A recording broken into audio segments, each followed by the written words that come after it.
In the violent underworld of 1970s New York, power over the heroin trade was supposed to belong to the Italian Mafia families.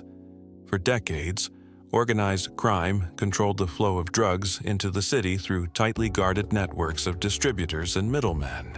But in the heart of Harlem, a quiet and calculating man was preparing to challenge that entire system.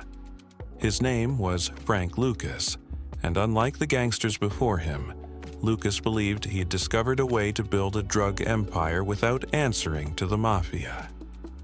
Instead of buying heroin from American distributors, he allegedly traveled thousands of miles to Southeast Asia, where the heroin trade flourished during the Vietnam War.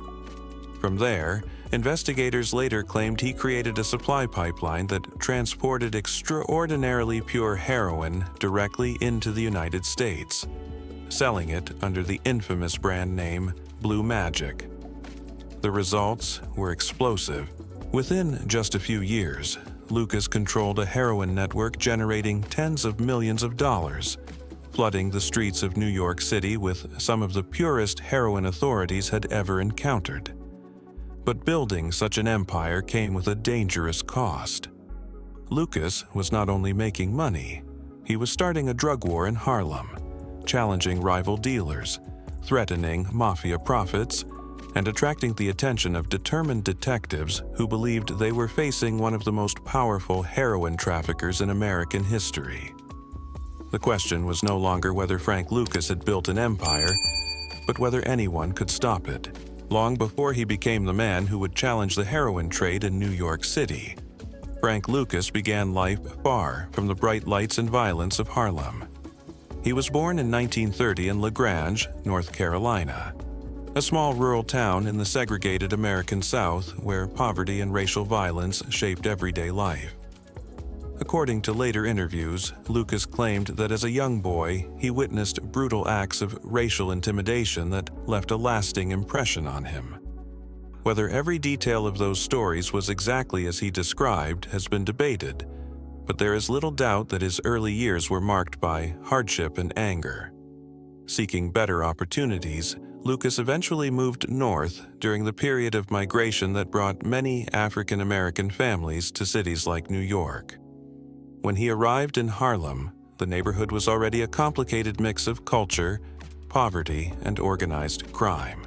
Harlem had long been a center of influence for powerful figures in the underground economy, and one of the most respected was Ellsworth "Bumpy" Johnson, a legendary crime boss who controlled gambling, loan sharking, and other illegal operations in the area.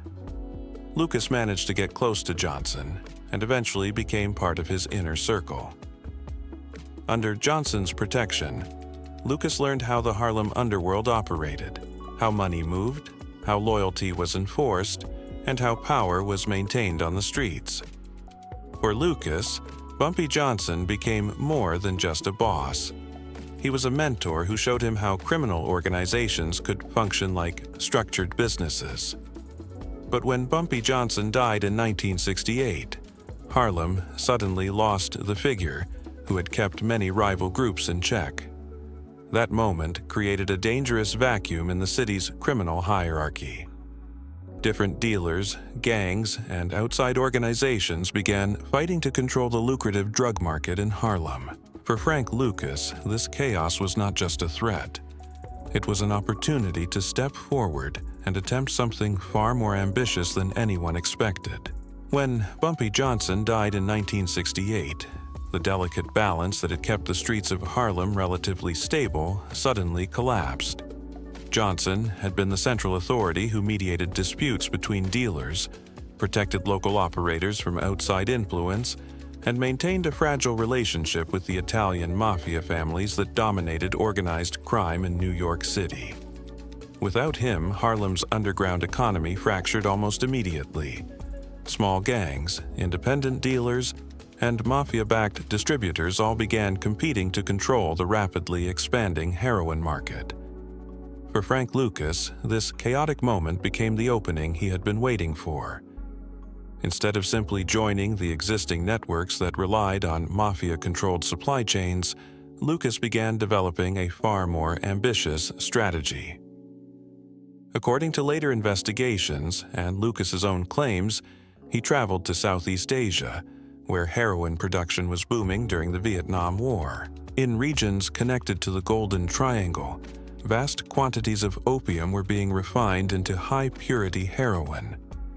Lucas believed that by bypassing American distributors and purchasing directly from overseas suppliers, he could obtain heroin that was both cheaper and significantly more pure than what was already circulating in New York. If true, that advantage gave him the ability to disrupt the entire structure of the heroin market.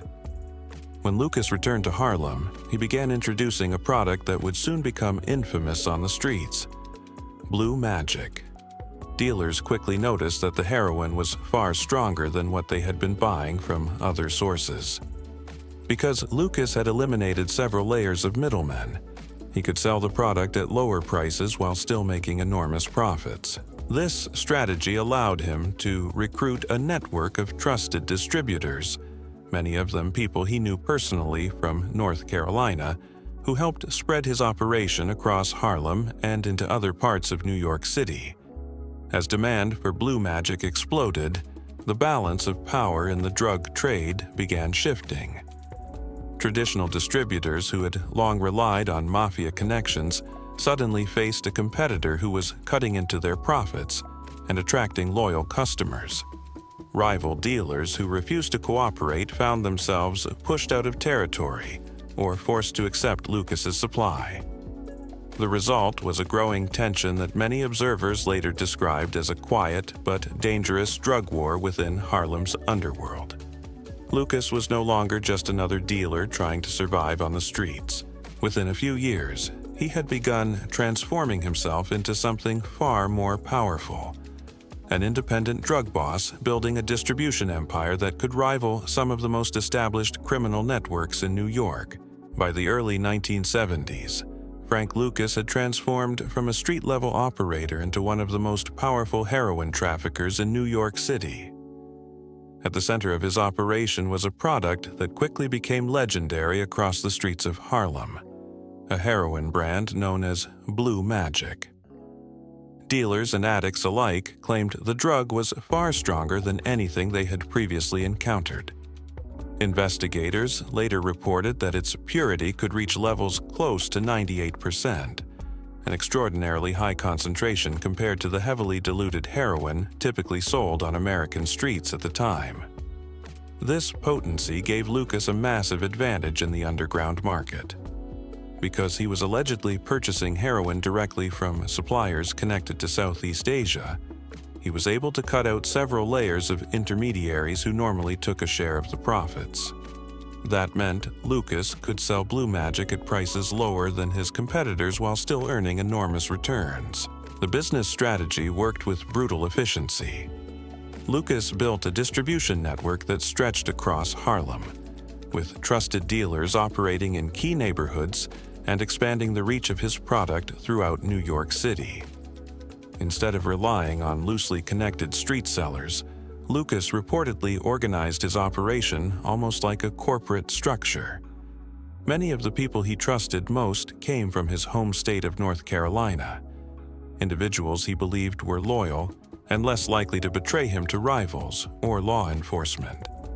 Through this network, blue magic spread rapidly, and the demand for the drug continued to grow. At its peak, Lucas's organization was reportedly generating millions of dollars in cash every week, money that was carefully collected and moved through different channels to avoid attracting attention.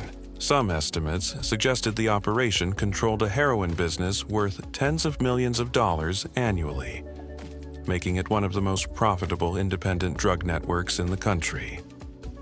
But success in the drug trade rarely goes unnoticed. As blue magic began dominating the heroin market, Lucas's influence started to challenge existing power structures within organized crime. Rival dealers who had long operated under the shadow of the Italian Mafia families suddenly saw their profits shrinking. Rumors spread across the criminal underworld that a new boss in Harlem was bypassing traditional supply routes and selling a product that no one else could match. With enormous wealth flowing into his hands, Lucas began living the lifestyle of a man who believed he had conquered the streets. Luxury cars, expensive clothing, and stacks of cash became symbols of his growing status. But the more visible his success became, the harder it was for him to remain hidden. And in New York, a city filled with experienced investigators, it would not take long before someone started asking a dangerous question. Who was the man behind the Blue Magic Empire? By the early 1970s, the rise of Frank Lucas had turned him into a powerful figure in the underworld of Harlem. But with power came a lifestyle that was impossible to hide.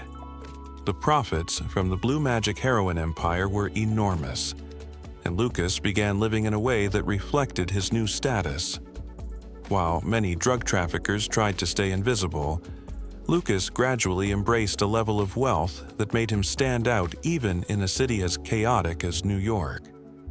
Expensive homes, luxury vehicles, and large amounts of cash became part of his daily life. Reports later described him driving Rolls-Royce automobiles, wearing extravagant jewelry, and surrounding himself with an inner circle that treated him like a king of the streets. For a time, the strategy seemed to work. Lucas maintained strict control over his distribution network, relying heavily on relatives and trusted associates from North Carolina to run key parts of the operation. By building his organization around family loyalty rather than traditional gang alliances, he reduced the risk of betrayal from outsiders. But that same confidence also pushed him toward a decision that would later become legendary in the story of his downfall. In 1971, Lucas attended the historic Muhammad Ali versus Joe Frazier heavyweight championship fight at Madison Square Garden, one of the most watched sporting events in the world.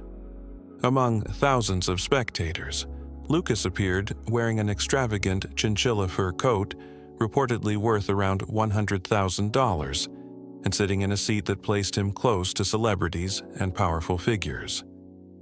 The moment quickly attracted attention.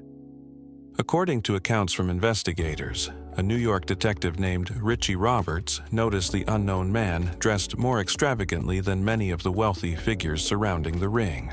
In a city where organized crime bosses usually preferred to remain discreet, such a display of wealth immediately raised suspicion. Roberts later began asking questions about who this mysterious figure in Harlem might be. At the same time, law enforcement agencies were already seeing troubling patterns in the heroin trade. Suddenly, a highly pure product had begun appearing across New York City, and it was spreading faster than investigators had expected. Street-level arrests and intelligence reports pointed toward a single source supplying large portions of the market. Detectives from the New York Police Department, along with federal investigators, began quietly examining the network believed to be connected to Frank Lucas. Surveillance, informants, and financial investigations slowly started revealing the scale of the operation.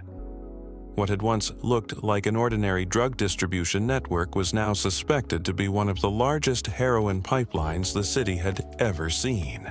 Lucas had built an empire that generated extraordinary profits and challenged long-standing criminal structures, but his growing visibility made him impossible to ignore.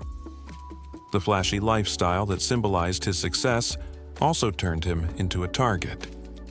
And as investigators began connecting the pieces of the Blue Magic heroin trade, the quiet rise of Frank Lucas was about to collide with a determined investigation that could bring the entire empire crashing down. By the mid-1970s, the growing influence of Frank Lucas had attracted the full attention of law enforcement in New York City. What had once looked like scattered heroin distribution cases were now forming a much larger pattern. Investigators from the New York Police Department began working closely with federal authorities to track the network believed to be responsible for the sudden surge of extremely pure heroin circulating across the city. Street arrests, surveillance operations, and intelligence gathered from informants slowly started pointing toward one central figure operating behind the scenes of the blue magic heroin trade. That figure was Frank Lucas. The investigation intensified as detectives mapped out the structure of Lucas's organization. Authorities discovered that the distribution network was far more sophisticated than a typical street gang. Instead of relying on random dealers, Lucas had built a system that used trusted associates and relatives, many of whom had come from North Carolina, to move drugs and money across multiple locations. This structure made the network difficult to penetrate because loyalty within the group was unusually strong. But as the investigation continued, law enforcement began gathering enough evidence to strike directly at the heart of the empire. In 1975, police and federal agents launched a coordinated operation targeting Lucas and members of his organization. During the raids that followed, authorities seized large amounts of cash, drugs, and property connected to the heroin network. When Frank Lucas was finally arrested, investigators believed they had dismantled one of the most powerful heroin operations in the history of New York. Prosecutors later argued that the organization had generated tens of millions of dollars through heroin trafficking during its peak years. Facing overwhelming evidence and the possibility of spending the rest of his life in prison, Lucas ultimately chose to cooperate with authorities. He was initially sentenced to 70 years in prison, a punishment that reflected the enormous scale of the drug operation prosecutors described in court. However, after Lucas agreed to provide information about other criminal networks, his sentence was reduced significantly. The man, who had once controlled a heroin empire in Harlem, eventually served only a portion of that original sentence before being released. The fall of Frank Lucas brought an end to the dominance of blue magic, but the legend surrounding his rise never disappeared.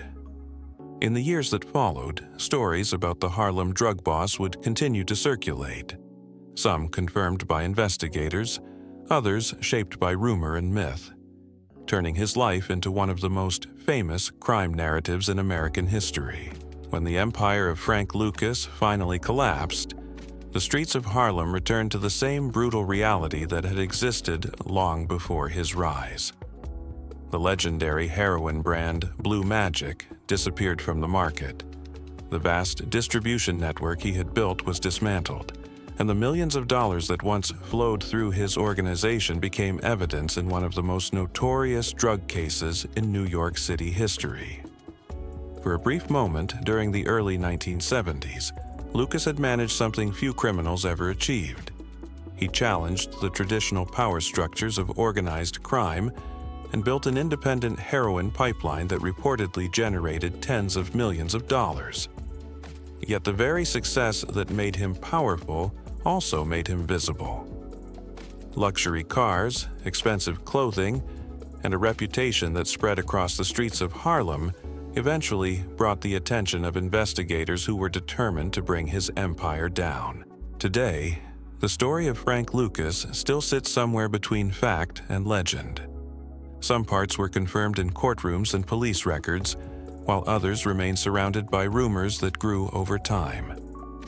What is certain, however, is that for a few intense years, one man from North Carolina managed to reshape the heroin trade in New York, leaving behind a story that continues to fascinate investigators, historians, and anyone curious about how power truly operates inside the hidden world of organized crime.